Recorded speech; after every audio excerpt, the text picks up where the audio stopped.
MA, ইনি একটা উচ্চশিক্ষিত পরহেজগারি নেককার বান্দা এবং আপনার বড় একটা মাপের অফিসার, ব্যাংকে চাকরি।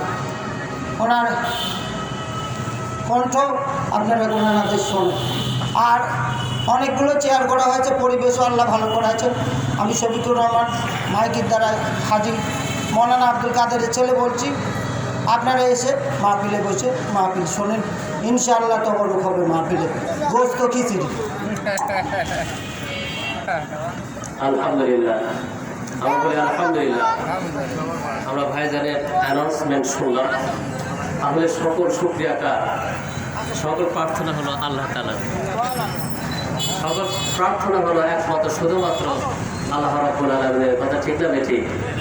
মহান রব্বুল আলামিন বলেন, লাইন শাকারতুম লাআযিদান্নাকুম ওয়া লাইন কাফারতুম ইন্না আযাবি লাশাদীদ। আল্লাহ রাব্বুল আলামিন বলেন, পৃথিবীর মানুষ, তোমরা যদি আমার শুকর গুজারি হও, আমি আল্লাহ তোমাদের নিয়ামতগুলোকে বাড়িয়ে দেব। আর যদি আমার শুকর গুজারি না হও, আমি আল্লাহ তাআলা আমার তরফ থেকে তোমাদেরকে শাস্তির ব্যবস্থা করেছি। সুতরাং আমরা সেই আল্লাহ তাআলার শাস্তি কখনো পেতে চাই না। প্রশংসা কার? একমাত্র শুধুমাত্র আল্লাহ। কেন প্রশংসা করব? আল্লাহ রাব্বুল আলামিন বলেন, ওয়া কুল্লুন ফিল ফালাকি ইয়াসবাহুন। আল্লাহ তাআলা বলেন, পৃথিবীর জমিনের মানুষ, ওই আসমানের দিকে তাকাও। চন্দ্র সূর্য সবাই যার যার কক্ষপথে ঘুরে।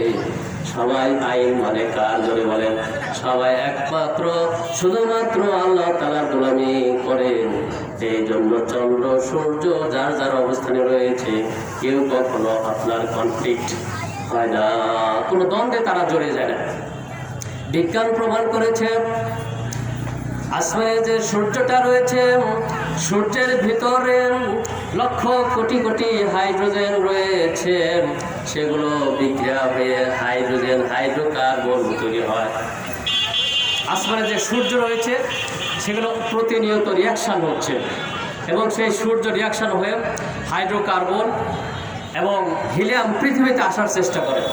কিন্তু মহান রব্বুল আলামিন এই জমিনে রয়েছে ওজোন স্তর। কথা ঠিক না ঠিক? এই ওজোন স্তর থাকার কারণে সেই সূর্যের কোটি কোটি ভাগ সূর্য কিরণ পৃথিবীতে আসে না, যার ফলে পৃথিবীতে মানুষ বেঁচে যায়, পৃথিবীতে মানুষ সুরক্ষিত হয়। আমরা বলি আলহামদুলিল্লাহ।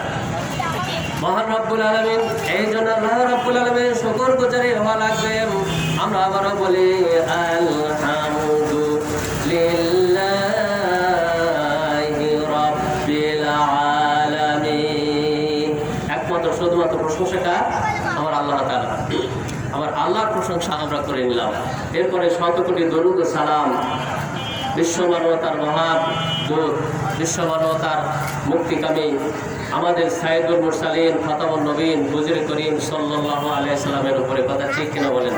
সুতরাং আমরা সেই নবীর প্রতি আবারও দরুদ করি, সবাই করি সাল্লাল্লাহু আলাইহি সাল্লাম। মানুষ যে দরুদ পড়বে, এই দরুদটা কিন্তু 4 প্রকারের হতে পারে। জমিনে আমরা মুসলমান যদি হই, তাহলে একটা বার নবীজির প্রতি দরুদ অবশ্যই পড়া লাগবে, এটা হলো ফরজ। দ্বিতীয়বার আমরা যখন মানুষ কোনো মাহফিলে স্টার্টিং করবে, কোনো প্রোগ্রাম শুরু করবে, যখন মানুষেরা কোনো বক্তব্য দেবে, যখন কোনো আলোচনা করবে, অবশ্যই আল্লাহ তাআলার প্রশংসা করার পর নবীজির দরুদ পড়তে হবে। এরপরে আমরা নামাজে দরুদ পড়ি। আর উঠতে বসতে যদি আমরা দরুদ শরীফ পড়ি, তাহলে আল্লাহ রাব্বুল আলামিন আমাদের 10টি রহমত দান করেন আর 10টি গুনাহ আমাদের জীবন থেকে তিনি সরিয়ে দেন। জোরে বলেন সুবহানাল্লাহ। সুতরাং আমরা দরুদ পড়ব কার প্রতি? নবীজির প্রতি। এখন আজকে